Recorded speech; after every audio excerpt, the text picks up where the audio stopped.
Is my voice clear? Okay, so let's start. So अभी कल ही exam है सी U T U जी का, B F ए का एग्ज़ाम आपका कल ही है। और आई होप कि आप सभी ने अच्छे से पढ़ाई की होगी।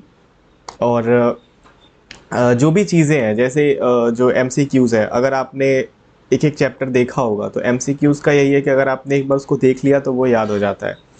और एक दिन पहले मैं रिकमेंड करूँगा कि बिल्कुल दूर हो जाओ पढ़ाई से। और जो भी चीज़ें हैं जो आपको याद रखनी चाहिए एग्ज़ाम के पहले, एक दिन पहले आपको क्या करना चाहिए वो हम यहाँ पे देखते हैं। और ये एग्ज़ाम देकर आपको B H U D U Jamia M S U या विश्व भारती में एडमिशन मिलता है, ये तो आपको पता ही होगा। आपने रिसर्च किया होगा एग्ज़ाम के बारे में और आप इंटरेस्टेड भी होगे ड्राइंग में, तभी आप ये एग्ज़ाम दे रहे हो। So this is me. I also did my B F A from B H U और my rank was 17 and my department was applied art. So चलो देखते हैं क्या क्या करना चाहिए, हमें क्या क्या नहीं करना चाहिए। एक दिन पहले मुझे नहीं लगता है कि कोई भी पढ़ता होगा। सो लेट्स रिलैक्स और जो जो ज़रूरी की चीज़ें हैं वो हम देख लेते हैं कि जैसे डॉक्यूमेंट है या फिर क्या क्या लेके जा सकते एग्ज़ाम में, क्या नहीं लेके जा सकते। आई नो सबको इंस्ट्रक्शन पढ़ना पसंद नहीं है, मैं भी नहीं पढ़ता था सारा का सारा इंस्ट्रक्शंस, ठीक है। और यहाँ पे हम बातचीत करने के लिए है, आपको कोई भी क्वेरी हो एग्ज़ाम से रिलेटेड आप पूछ सकते हो। तो स्टार्ट करते हैं। ये एग्ज़ाम का स्केड्यूल है, कल ही एग्ज़ाम है। अगर आपने तीनों भरा होगा तो आपके पोर्टल पे ये तीनों दिखा रहा होगा, English, fine arts, general aptitude. और टाइमिंग ये है, मतलब एक एक घंटे का एग्ज़ाम होता है। फाइन आर्ट्स में जैसे डोमेन स्पेसिफिक भी है आपका तो 1 घंटे का एग्ज़ाम होगा। और उसके अंदर बहुत ज़्यादा क्वेश्चंस नहीं होते, 50-45 ऐसे क्वेश्चंस होते हैं। पिछले पहले एग्ज़ाम्स में उसमें 75 क्वेश्चंस होते थे, उससे भी पहले बहुत पहले जाओ तो 150 भी होते थे, बट अभी क्वेश्चंस कम होते हैं। और इंग्लिश से क्वेश्चन होंगे, फिर जनरल एप्टीट्यूड से भी क्वेश्चन होंगे। तो ये सब आपका शिफ्ट में होगा। और आपने जो भी मोड ऑफ ऑथेंटिकेशन भरा होगा वो आपको डॉक्यूमेंट लेके जाना पड़ेगा आइडेंटिफिकेशन के लिए। वहाँ पे आपका फ़ोटो मिलाया जाता है, तो मेक श्योर कि फ़ोटो क्लियर हो वहाँ पे। और एग्ज़ाम के टाइम पे आपके पास टाइम लिमिटेड होता है, तो आप रिस्क नहीं ले सकते कि कुछ भी, अगर आधार कार्ड सही नहीं हो तो उसको दोबारा बनवा लो। आधार कार्ड बहुत अच्छा होना चाहिए, फ़ोटो उसमें दिखना चाहिए आपका, ऐसा बहुत पुराना घिसा हुआ मत लेके जाना। तो ये है। और टाइमिंग जो है ना आपका, तो टाइमिंग से पहले वहाँ पे पहुँचना, कम से कम 2 घंटे पहले, क्योंकि मैंने देखा है बहुत सारे स्टूडेंट को लेट हो जाता है, गेट क्लोजिंग टाइम हो जाता है, उसके बाद गेट खुलता नहीं। क्योंकि एन टी ए का भी अपना डिसिप्लिन होता है, डेकोरम होता है, जिसको वो तोड़ नहीं सकते हैं, तभी फेयर एग्ज़ाम हो पाएगा। तो आपको टाइम से पहले जाना है वहाँ पे। अगर रिपोर्टिंग टाइम 7 बजे है तो आप 7 बजे पहुँच जाओ वहाँ, क्योंकि बहुत सारी प्रोसेस होती है, उसको वहाँ पे मिलाया जाता है, आपका थंब प्रिंट लिया जाता है, सीट पे बैठने तक का प्रोसेस बहुत लंबा होता है। आप गेट से एंटर करते हो, उसके बाद आपका डॉक्यूमेंट चेक किया जाता है, फिर थंब इम्प्रेशन लिया जाता है, फिर जब आप क्लास में जाते हो वहाँ पे आपका फ़ोटो लिया जाता है, वहाँ भी वेरीफाई किया जाता है, आपको एक नंबर दिया जाता है, वहाँ जाके फिर आप बैठते हो। तो जिनका पहली बार है उनको मैं बता देता हूँ, जो एग्ज़ाम दे चुके होंगे उनको ऑलरेडी ये बात पता होगा। तो आगे बढ़ते हैं। सबसे पहले हम लोग पैटर्न और सिलेबस, ये पहले की चीज़ है, ये आपको ऑलरेडी पता होगा, ठीक है, तभी आप एग्ज़ाम दे रहे हो, आपने पढ़ा होगा पैटर्न और सिलेबस। ये ज़रूरी होता है किसी भी एग्ज़ाम के लिए, क्योंकि सिलेबस के बाहर आप पढ़ोगे तो उसका कोई मतलब नहीं है। Then familiarize yourself with the exam structure, which includes sections like language, domain specific and general aptitude. General aptitude जो होता है जनरल टेस्ट, वो कंपलसरी नहीं होता है, बहुत सारे कॉलेजेस में नहीं लगता है, जैसे बी एच यू में नहीं लगता है, कुछ कॉलेजेस में लगता भी है। तो review the syllabus of your chosen subject thoroughly, focusing on NCERT content for domain subjects. तो NCERT more than enough होता है, ठीक है, किसी भी एग्ज़ाम के लिए। यहाँ तक कि मैंने जब एम एफ ए का एग्ज़ाम दिया था तो भी मैंने एन सी आर टी में फोक आर्ट पढ़ा था। तो एन सी आर टी बहुत अच्छी किताब है। दुर्गेश का मैसेज आया, यस सर, ओके। और भी कुछ क्वेरी हो तो पूछ सकते हो दुर्गेश। सो मैं कह रहा था एन सी आर टी हर एग्ज़ाम के लिए बहुत इंपॉर्टेंट होता है, बट ऐसे टाइम पे जब एग्ज़ाम बहुत पास होता है तो आप एन सी आर टी में नहीं पढ़ सकते हो, क्योंकि वो कहानी की तरह रहता है, उसमें आपको अगर आपने हाईलाइट किया है तो ठीक है, बट फिर वो लेंदी हो जाता है। तो उसके लिए हम अब मैं जो क्लासेस प्रोवाइड करता हूँ आर्ट सिलर एकेडमी में, उसमें हर एनसीईआरटी चैप्टर के ऊपर एक शॉर्ट समरी होता है, उसके ऊपर 50 क्वेश्चंस होते हैं। ये आपको प्रोवाइड किया जाता है कि हर चैप्टर से अगर आप 50 क्वेश्चंस कर रहे हो, मतलब 52, किसी किसी चैप्टर से 100-200 क्वेश्चंस होते हैं, तो उसमें आपका सारा कुछ कवर हो जाता है A to Z। कोई भी ऐसा क्वेश्चन बचता नहीं है, हर टॉपिक से उसमें क्वेश्चन होता है। तो टाइम मैनेजमेंट बहुत ज़रूरी है, ठीक है। मॉक टेस्ट, हाँ, जो मैं टेस्ट भी लेता हूँ क्लास में, तो वो टेस्ट कोई मैं खुद से क्वेश्चन बनाता हूँ। कुछ क्वेश्चंस होते हैं जो मैं खुद बनाता हूँ, कुछ क्वेश्चंस मैं डायरेक्टली प्रीवियस ईयर से टेस्ट ले लेता हूँ कि आपने वो सॉल्व किया है कि नहीं। अगर नहीं किया है तो वो टेस्ट आपको फिर बिल्कुल रियल एग्ज़ाम के जैसा लगेगा। तो इस तरह से कुछ क्वेश्चंस मैं ऐसे असेंबल भी करता हूँ, जैसे पिछले 10 ईयर 20 ईयर से मैं क्वेश्चन उठा के उसको भी असेंबल करता हूँ, ताकि कंप्लीट जो आपका प्रिपरेशन है वो हो सके। और इन एग्ज़ाम्स में होता ये है कि क्वेश्चंस रिपीटेड होते हैं बहुत सारे। जैसे एक क्वेश्चन अगर आपने PYQ सॉल्व किया होगा तो एक क्वेश्चन बहुत ज़्यादा रिपीट होता है कि पेंसिल का लेड जो होता है ग्राफाइट, वो क्या होता है, पेंसिल के अंदर क्या होता है ग्राफाइट। ये हमेशा ही क्वेश्चन आता है इससे रिलेटेड। और भी बहुत सारे क्वेश्चन है, अजंता से रिलेटेड क्वेश्चन होगा ही होगा। मेन जो केव्स है बंगाल स्कूल से होगा ही होगा। तो हर चैप्टर से कुछ क्वेश्चंस होते हैं, लेकिन बंगाल स्कूल से ज़रूर आएगा। Know your exam details, exam details आपको पता होना चाहिए। Check the exam date time venue, बहुत अच्छे से देखना है। कभी कभी सेम सेम उसी नाम से हो सकता है कि दूसरा वेन्यू पे भी कोई हो, तो एग्जैक्टली एकदम अच्छे से देखना है कि क्या वही वेन्यू है जो एग्ज़ाम में लिखा है। हो सके तो एक दिन पहले जाके देख लो, जैसे आज आप चाहो तो शाम में जाके देख लो अगर आपकी सिटी में है तो इससे क्या होता है, थोड़ा हैसल फ्री हो जाता है। और टाइम से 2 घंटा पहले जाना है, ये तो अंडरस्टूड है, क्योंकि वहाँ पे वेरिफिकेशन होगा, डॉक्यूमेंट वेरिफिकेशन। फ्रिस्किंग मतलब चेक किया जाएगा आपको कि आपके पैकेट में कुछ है तो नहीं, और वो बहुत अच्छे से चेक करते हैं। पैकेट में अगर आपका चाबी भी है, तो मेरे पास चाबी था, मुझे याद है, तो उस चाबी के ऊपर उन्होंने टेप लगा दिया था। तो इस तरह से होता है। तो कोई भी अनवांटेड चीज़ लेके मत जाओ, बेकार में आपका टाइम वेस्ट होगा। बॉटल है, बैग है, अगर साथ में कोई गया है तो उन्हें दे दो, तो थोड़ा सा हासिल फ्री रहेगा। Visit the exam centre before, जैसा कि मैंने बताया। नेक्स्ट, गैदर रिक्वायर्ड डॉक्यूमेंट्स, ठीक है, जो भी इंपॉर्टेंट डॉक्यूमेंट्स है। एक आपका प्रिंटेड कॉपी एडमिट कार्ड का, और इसके ऊपर लेमिनेशन मत करवाना। मैंने देखा है कुछ स्टूडेंट उसको एकदम लेमिनेट करवा देते हैं, वो डिग्री नहीं है। और उसके ऊपर कुछ स्टैम्प वगैरह भी लग सकता है, तो साइन वगैरह करना होता है, तो उसके ऊपर कुछ मत करना। बस एक एडमिट कार्ड आप लेके जाओ, साथ में एक वैलिड फ़ोटो ID लेके जाओ, और एक पासपोर्ट साइज़ फ़ोटो और बॉल पॉइंट पेन, ठीक है। और बॉल पॉइंट पेन जो होना चाहिए वो क्लियर होना चाहिए, और फ़ोटो वही जो आपने अपलोड किया है। क्योंकि वहाँ पे जब आप अटेंडेंस के लिए जाओगे, जब आप एग्ज़ाम के अंदर एंटर करोगे, जब आप अपने रूम में जाओगे, तो वहाँ पे क्या होता है कि आपका फ़ोटो यूज़ होता है। जो आपने फ़ोटो दिया है वही अटेंडेंस शीट पे वो लगता है, और फिर आप अटेंडेंस देते हो। Next is health and wellbeing, ये सबसे इंपॉर्टेंट पॉइंट है, ठीक है, क्योंकि एग्ज़ाम तो आता जाता रहता है। Health should be your top priority, ठीक है।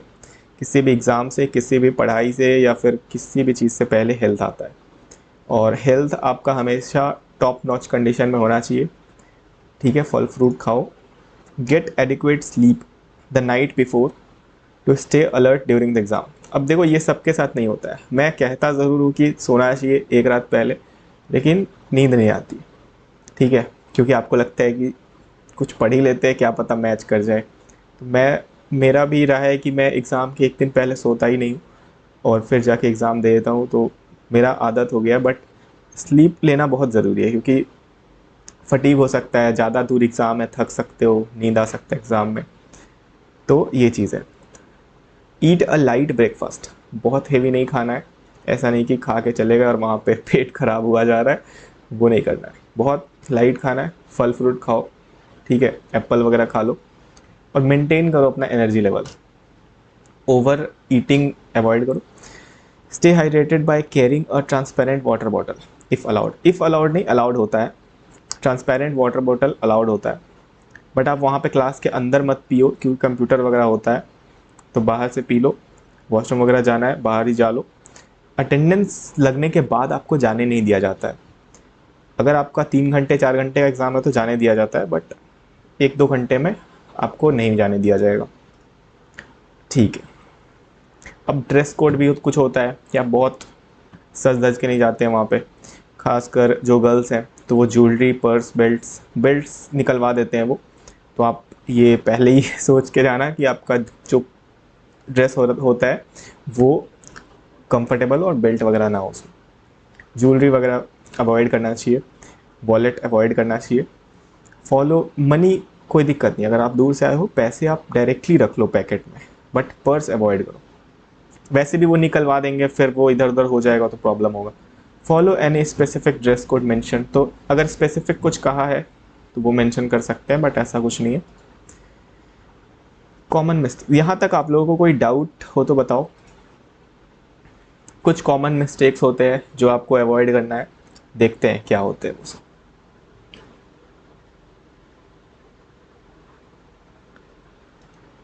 Do not forget your admit card और आईडी प्रूफ, ये इंपॉर्टेंट है क्योंकि आईडी प्रूफ अगर नहीं होगा तो वो बाहर रोक देंगे या फिर कुछ आगे बोलेंगे कि लेके आओ, तो टाइम वेस्ट होगा। As there are mandatory for entry, entry के लिए बहुत ज़रूरी है। Read instruction on the question paper and admit card carefully to avoid errors, ठीक है, एरर्स ना हो इसलिए एडमिट कार्ड अच्छे से पढ़ो, इंस्ट्रक्शन पढ़ लो। बट मैंने आपको ये सब चीज़ें बता दी है तो अब आपको ज़रूरत नहीं है पढ़ने का, काफ़ी है इतना। और ये वीडियो मैं अपलोड ही कर दूंगा, यूट्यूब पे रहेगा तो आप देख सकते हो शाम तक भी, रात तक भी। Avoid guess work for every question, ठीक है, गेस नहीं करना चाहिए क्योंकि ये MCQs है, या तो सही होगा या गलत होगा। तो अगर गेस करोगे तो ज़्यादा चांसेस है गलत होने का, क्योंकि 1/3 आपका 1/4 चांस है कि वो सही होगा। तो अगर आप कैलकुलेटेड रिस्क लेना चाहते हो तो ठीक है, तो स्ट्रैटेजी बना के उसको गेस करो। और एक एक्सक्लूजन मेथड होता है जिसमें आप एक्सक्लूड कर देते हो 3-4 ऑप्शंस को, और फिर जो बचता है वो आंसर होता है। Next is instruction on the CUET 2025 admit card. अब कुछ कुछ इंस्ट्रक्शन होते हैं एडमिट कार्ड पे, वो देखते हैं। ये आपको दिखाना पड़ेगा, जो कि क्लियर प्रिंट आउट आपको करवाना है उसका, ऑनलाइन लेके नहीं जा सकती। और फ़ोन वगैरह तो अलाउड नहीं होता है। Sit only at the allotted seat number in the exam, जहाँ पे आपको बोला जाएगा cooperate fully during the frisking process. तो फ्रिस्किंग होगा आपका, वो जांच वगैरह करते हैं कि क्या इसने चीट तो नहीं रखा, उसके लिए। नेक्स्ट इज़ मैंडेटरी डॉक्यूमेंट्स, ये हो चुका है, एडमिट कार्ड वगैरह आपको लेके जाना है। सेल्फ डिक्लेरेशन अगर कुछ है, सपोज समवन इज़ PWD, तो उसके लिए कौन साथ में जाता है, उसके लिए कुछ जो भी डॉक्यूमेंटेशन है वो आपको रखना है। अब क्या क्या आपको नहीं लेके जाना है, क्या लेके जाना है वो तो हमने देख लिया। अब देखते हैं क्या नहीं ले जा सकते। तो इलेक्ट्रॉनिक डिवाइस तो ऑब्वियसली अंडरस्टूड है, किसी भी एग्ज़ाम में अलाउड नहीं होता है। स्मार्ट वॉच, वॉलेट, पर्स, ये सब। सिर्फ जो है आपको वाटर बॉटल, पेन और ये सब लेके जाना है डॉक्यूमेंट्स। और चीटिंग बिल्कुल मत करना क्योंकि हर तरफ कैमरा लगा होता है, तो अगर कोई आपको नहीं भी देख रहा है तो भी आप पकड़े जाओगे। और क्लास में मैं तो रेकमेंड करूँगा कि ऐसे भी किसी से बात नहीं करना चाहिए क्योंकि वो समझेंगे कि आप चीटिंग कर रहे हो। तो बिल्कुल अपने अपने आप से मतलब रखो, किसी से कोई बात नहीं करना है, बस जाके एग्ज़ाम देना है और अच्छे से दे के आना है। अब कुछ चीज़ें हैं जो लास्ट मिनट पे चेंज होती है, बट अब कुछ चेंज नहीं होता है। बट ऐसे आपको वेबसाइट चेक करते रहना चाहिए। This is the website NTA.AC। कुछ दिन पहले देखो यहाँ पे मैंने फ़ोटो भी अटैच किया है, कुछ दिन पहले कैंसिल हो गया था एग्ज़ामिनेशन, ठीक है। कुछ कुछ सेंटर पे एग्ज़ाम कैंसिल हुआ था, जैसे जम्मू कश्मीर, जो टेंशन था इंडिया पाकिस्तान में उसके वजह से। तो इन सब सिचुएशंस में आपको रेडी रहना चाहिए कि कुछ चेंज हो सकता है। Things to remember on exam day, arrive early, ये सब हमने देखा, पहले पहुंचना है, अपना एडमिट कार्ड रखना है, और काम एंड फोकस, बिल्कुल काम रहना है क्योंकि जल्दीबाजी में आप चीज़ें भूलते हो। पानी पी के एकदम रिलैक्स होकर एग्ज़ाम देना है, और अपने जो भी है ना सराउंडिंग में जो भी है उससे फेमिलराइज करना है, मतलब आसपास वॉशरूम किधर है, पानी किधर मिलेगा, ये सब चीज़ें पहले फिगर आउट कर लेना है। और इंस्ट्रक्शन अच्छे से पढ़ना है, ये सारी चीज़ें आपको कैरी करनी है। आप स्क्रीनशॉट भी ले सकते हो। अब ये सब चीज़ें आपको नहीं लेके जानी। Purse, belt, study materials, electronic gadgets, ये सारे। अब एग्ज़ाम तो हो गया आपका, बट अब एग्ज़ाम के बाद क्या? तो एग्ज़ाम के बाद क्या होगा देखते हैं। सबसे पहले एडमिट कार्ड को अच्छे जगह पर रख दो, क्योंकि काउंसलिंग के समय पे वो काम आ सकता है, ठीक है। और थोड़ा रेस्ट ले लो, क्योंकि ऑब्वियसली बहुत मेहनत कर लिया आपने, अभी थोड़ा सा रेस्ट बनता है। दोस्तों के साथ घूम लो और एनटीए वेबसाइट चेक करते रहो आंसर की के लिए। ऐसे 1 महीने के अंदर आंसर आ जाता है, बट कभी कभी लेट भी होता है। तो आंसर आ जाना चाहिए, 1 हफ्ते 2 हफ्ते बहुत है, आंसर आ जाना चाहिए। Arrange all the document for counselling, कि आप काउंसलिंग के लिए डॉक्यूमेंट्स इकट्ठा कर लो, जो भी आपका कास्ट सर्टिफिकेट है, या फिर जो भी रेंट एग्रीमेंट वगैरह लगता है, या फिर कभी ओबीसी जो भी सर्टिफिकेट, ईडब्ल्यूएस जो भी कास्ट है, तो वो सारे सर्टिफिकेट्स पेपर्स रेडी रखो। और इतना ही नहीं, एक चीज़ और है, क्योंकि अभी आपका प्रैक्टिकल एग्ज़ाम होना बाकी है, जो कि स्टिल लाइफ और उसमें कॉम्पोजिशन ड्राइंग आता है। तो उसके लिए आपको प्रिपेयर करना है। ये जो आपका समय है 1 महीना, इसके अंदर आपको प्रिपेयर करना है कॉम्पोजिशन और स्टिल लाइफ। मतलब एक दिन में आप 10-20 जितना बना सकते हो उतना प्रैक्टिस करो, क्योंकि ये जो 1 महीने में प्रैक्टिस करोगे ना, ये आपका हैबिट बना रहेगा। और जब आप एग्ज़ाम में जाओगे तो आपको सोचना नहीं पड़ेगा, अपने आप आपका हाथ चलेगा। और ड्राइंग ऐसा नहीं है कि आप 5 दिन में 6 दिन में उसको सीख लोगे, कुछ पढ़ने वाला है नहीं इसमें। It's totally muscle memory. आप जितना ज़्यादा प्रैक्टिस करोगे और जितना टाइम दोगे उतना बढ़िया रहेगा। और प्रैक्टिकल एग्ज़ाम के लिए आप ज्वाइन कर सकते हो आर्ट सिलर अकेडमी, क्योंकि यहाँ पे आपको स्टिल लाइफ और कॉम्पोजिशन ये सब कुछ बताया जाता है।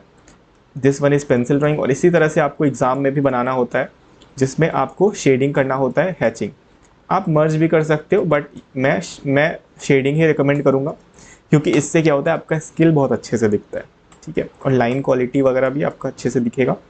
तो ये सारी चीज़ें हम क्लास में बताते हैं, बिल्कुल बेसिक से, कि कैसे आप एकदम ज़ीरो से बिल्कुल उसको स्टार्ट करके स्टेप बाय स्टेप बना सकते हो।